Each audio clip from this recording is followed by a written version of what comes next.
Hi hello வணக்கம் welcome back to Lakshmi kitchen recipe. நம்ம இன்னைக்கு என்ன ரெசிபி பார்க்க போகிறோன்னா, அருள் படத்தில் ஜோதிகா மேம் சாப்பிடுவாங்க இல்லையா ஒரு பிரியாணி திருட்டுத்தனமாக, அந்த பிரியாணியை தான் நம்ம இன்றைக்கி செய்ய போகிறோம். ரொம்ப சூப்பரான பிரியாணி, அது ரொம்ப நல்லாயிருக்கும். அதாவது கோயம்புத்தூர் ஸ்பெஷல், அது கோயம்புத்தூர் அங்கனக்கடை பிரியாணினா உலகம் ஃபுல்லாக தெரிஞ்சிருக்கும் எல்லாருக்குமே. அந்த பிரியாணியை தான் இப்போ பார்க்க போகிறோம். இப்போ வாங்க அதை எப்படி செய்யலாங்களா பார்க்கலாம். அதுக்கு முந்தி வீடியோ ஃபுல்லாக பாருங்கள். வீடியோ பிடிச்சிருந்தா லைக் பண்ணி ஷேர் பண்ணுங்கள், மறக்காமல் சப்ஸ்கிரைப் பண்ணுங்கள், பக்கத்தில் உள்ள பெல் பட்டனை கிளிக் பண்ணிடுங்க. அப்போ தான் நாங்கள் போடுற வீடியோ எல்லாமே உங்களுக்கு உடனே நோட்டிஃபிகேஷனாக வரும். இப்போ வாங்க அதை எப்படி செய்யலாங்கிறத பார்க்கலாம். நம்ம ஒரு மிக்ஸி ஜார் வச்சுட்டு இதில் ஒரு 100 கிராம் சின்ன வெங்காயம் உரித்து சேர்த்துருக்கோம். இதில் ஒரு 8 பச்சை மிளகாவை இந்த மாதிரி கட் பண்ணி சேர்த்துருக்கோம். அது கூடவே 2 டீஸ்பூன் இஞ்சி பூண்டு பேஸ்ட்டு, அது கூட நம்ம ஒரு 2 துண்டு பட்டை, ஒரு 5 கிராம்பு, ஒரு 3 ஏலக்காய் சேர்த்துருக்கோம். இது கூட வந்து ஒரு டீஸ்பூன் நல்லா மஞ்சத்தூள் சேர்த்துருக்கோம். இவ்வளோ தான் மொத்த மசாலாவுமே. இதை நம்ம அப்படியே அரைச்சி எடுத்துக்கலாம். பாருங்கள், நம்ம சூப்பராக பேஸ்ட்டாக அரைச்சிட்டோம் பாருங்கள். இப்போ இதில் நம்ம ஒரு 3/4 கிலோ சிக்கன் வச்சுருக்கோம். இதில் அந்த பேஸ்ட்டை அப்படியே சேர்த்துக்கலாம். நான் சொன்ன அளவெல்லாம் ஒரு 3/4 கிலோ சிக்கனுக்கு தான். இப்போ இதில் தேவையான அளவுக்கு ஒரு 2 டீஸ்பூன் சால்ட்டு, நல்லா ஒரு 50 கிராம் வந்து தயிர் வச்சுருக்கோம். அதை அப்படியே எல்லாத்தையும் சேர்த்துட்டு நல்லா மிக்ஸ் பண்ணி நல்லா இதை மசாலாவில் ஊற வைக்க போகிறோம். இப்போ இதுக்கு காரமெல்லாம் வந்து இதில் உள்ள பச்சை மிளகாய் உள்ள காரம் தான், நம்ம வேறு எதுவும் சேர்க்க போகிறதில்ல. இந்த கலரே வந்து இந்த மாதிரி ஒரு எல்லோ கலந்த க்ரீன் கலராக தான் இருக்கும். பிரியாணியே செம்ம டேஸ்ட்டாக இருக்கும். இப்போ பாருங்கள், நம்ம மொத்தமும் எல்லாத்தையும் நல்லா கலந்து வச்சாச்சு. இது அப்படியே ஒரு அரை மணி நேரம் ஊறட்டும், நம்ம பிரியாணிக்கு ரெடி பண்ணிடலாம். அதுக்கப்புறம் நம்ம ஒரு 3/4 கிலோ வந்து சீரக சம்பா ரைஸ் எடுத்திருக்கோம். இப்போ வந்து அந்த பிரியாணிக்கு வந்து சீரக சம்பாவில் செய்தால் தான் ரொம்ப நல்லாயிருக்கும். அங்கே அந்த கடையில் கூட சீரக சம்பா ரைஸில் தான் செய்வாங்க.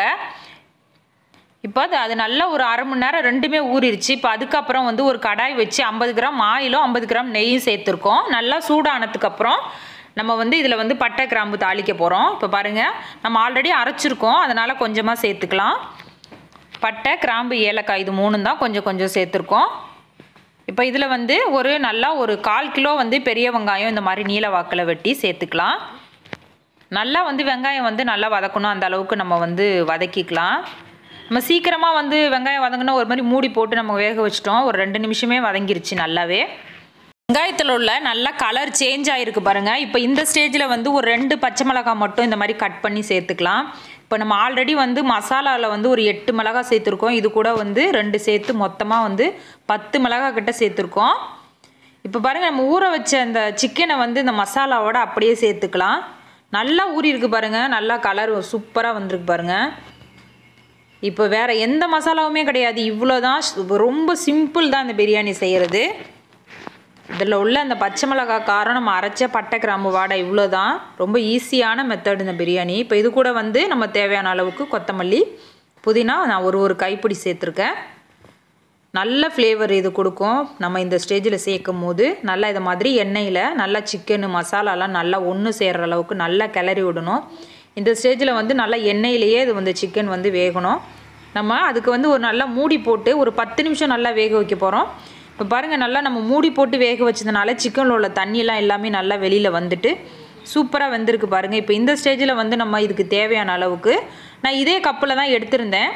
இப்போ அதனால் வந்து இதிலே நான் அளந்து தண்ணி ஊற்றிக்கிட்டேன். 1க்கு வந்து 2 பங்கு கணக்காக்கி இப்போ 3 கிளாஸ் நான் வந்து அரிசி எடுத்திருந்தேன். மொத்தமாக 6 கிளாஸ் தண்ணி ஊற்றிருக்கேன் இதுக்கு.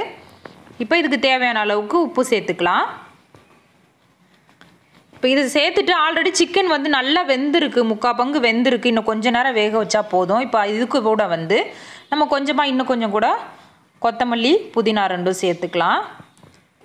இப்போ இதோட ஃப்ளேவர் வந்து நம்ம சேர்க்குறது ரொம்ப வாடையாக இருக்கும், நல்லாவும் இருக்கும் பிரியாணி. நல்லா பிரியாணினாலே புதினா மல்லி ஃப்ளேவர் இருந்தால் ரொம்பவே சூப்பராக இருக்கும். இப்போ மூடி வச்சு ஒரு 5 நிமிஷம் வந்து நல்லா வேக வைக்க போகிறோம். பாருங்கள், தண்ணி நல்லா கொதிக்குது. சிக்கனும் ஆல்ரெடி நம்ம எண்ணெயிலே வர நல்லா வேக வச்சுருக்கோம் வேறு. பாருங்கள், நல்லா இதை மாதிரி கிளறி விட்டுட்டு சிக்கன் எந்த அளவுக்கு வெந்திருக்குன்னு பார்த்துட்டு இப்போ நம்ம இந்த ஸ்டேஜில் உப்பு எல்லாமே கரெக்டாக இருக்கான்னு செக் பண்ணிவிட்டு பாருங்கள், சிக்கன் எப்படி சூப்பராக வெந்திருக்கு பாருங்கள். இப்போ இதே மாதிரி நேரத்தில் தான் நம்ம வந்து அரிசி போடணும், அதுக்கு முந்தி போட்டுறக்கூடாது. அரிசியும் நல்லா ஒரு அரை மணி நேரம் நல்லா ஊற வச்சுருக்கோம் அலசி. இப்போ அந்த அரிசியை வந்து அப்படியே மொத்தத்தையும் இதில் சேர்த்துக்கலாம். பாருங்கள், நல்லா வந்து தண்ணியை வடிச்சிட்டு சேர்க்கணும். சேர்த்துட்டு நல்லா இந்த மாதிரி போட்ட உடனே இந்த மாதிரி நல்லா கிளறி விடணும். சும்மா கிளறணுன்னா அந்த ரைஸ் எல்லாம் நல்லா உடஞ்சி போயிடும். அதனால் வந்து சும்மா கிளற வேண்டியில்லை. இந்த போட்டப்போ மட்டும் இந்த மாதிரி கிளறி விட்டுட்டு நல்லா மூடி போட்டு நம்ம அந்த ரைஸை வந்து நல்லா வேக வைக்க போகிறோம். பாருங்கள், நல்லா வெந்திருக்கு. தண்ணியும் ஓரளவு ட்ரைன் ஆகிருக்கு பாருங்கள். இப்போ பாதி அளவு ரைஸ் வந்து வெந்திருக்கு. நல்லா தண்ணியும் இந்த அளவு இருக்குது. இதுக்கு இடையில வந்து நாங்கள் வந்து கொஞ்சமாக 65 வந்து செய்தோம். நம்ம வந்து அடுத்த வீடியோவில் அது எப்படின்னு பார்க்கலாம். இப்போ அதுக்கப்புறம் வந்து நம்ம வந்து லாஸ்ட்டாக வந்து ஒரே ஒரு பாதி லெமன் ஜூஸ் வந்து இதில் சேர்க்குறோம். ரொம்பலாம் இல்லை. இப்போ கொஞ்சமாக வந்து நெய் சேர்த்துக்கலாம். இதில் வந்து அந்த பிரியாணி சாப்பிடும் போது அதில் வந்து நெய் ஃப்ளேவர் வந்து கொஞ்சம் ஹெவியாக வரும். அது ரொம்ப மணமாகவும் இருக்கும், நல்லாவும் இருக்கும். அதனால நம்ம இந்த ஸ்டேஜில் வந்து கொஞ்சமாக நெய் சேர்த்துருக்கோம். இப்போ சேர்த்துட்டு நல்லா லெமன் இந்த நெய் எல்லாம் ஒன்று சேர்கிற அளவுக்கு இதே மாதிரி கரண்டியால் இந்த மாதிரி கிளறி விட்டுக்கலாம். கிளறி விட்டுட்டு அடுப்பை வந்து இந்த ஸ்டேஜில் வந்து ஹையாக வைக்கக்கூடாது. சிம்மில் வச்சுட்டு நம்ம வந்து மூடி வச்சு ஒரு 5 நிமிஷம் வந்து நம்ம தம்மு வச்சு அந்த தண்ணியெல்லாம் ட்ரைன் ஆகிற வரையும் வைக்க போகிறோம். பாருங்கள், இந்த சிக்கன் 65ம் நல்லா ரெடி ஆகிடுச்சு சூப்பராக. அதை நம்ம ஒரு பாத்திரத்துக்கு எடுத்துக்கலாம். எவ்வளோ கலர்ஃபுல்லாக வந்திருக்கு பாருங்கள். இப்போ பாருங்கள், கரெக்டாக வந்து ஒரு 5 நிமிஷம் ஆயிருக்கு. தண்ணியும் நல்லா ட்ரைன் ஆகிடுச்சு. இப்போ மீதமாக இருக்கிற கொஞ்சமாக நெய் வந்து இதில் சேர்த்துக்கலாம். சேர்த்துட்டு நம்ம அப்படியே அந்த நெய்யெல்லாம் நல்லா அதில் சேர்கிற அளவுக்கு ஒரு மூடி வச்சுட்டு ஒரு 2 நிமிஷம் கழித்து ஓப்பன் பண்ணி பார்ப்போம். தண்ணி பாருங்கள் சூப்பராக ட்ரைன் ஆகிடுச்சு. ரைஸு சிக்கன் எல்லாம் சூப்பராக வந்திருக்கு பாருங்கள். நல்லா வெந்திருக்கு. ரைஸ் கூட நல்லா பொலன்னு சூப்பராக வந்திருக்கு. எல்லாமே நல்லா வெந்துச்சு. தண்ணியும் ட்ரைன் ஆகிடுச்சு. இப்போ பாருங்கள், நான் ஒரு இலையில் அங்கே வந்து வாழை இலையில் தான் போட்டு தருவாங்க. நார்மலாகவே வாழை இலையில் சாப்பிட்றது ரொம்பவே சூப்பராக இருக்கும். இங்கே பாருங்கள், ரைஸ் பாருங்கள் ரொம்ப சூப்பராக நல்ல நெய் மணத்தோட ரொம்ப சூப்பராக பக்குவமாக வந்திருக்கு.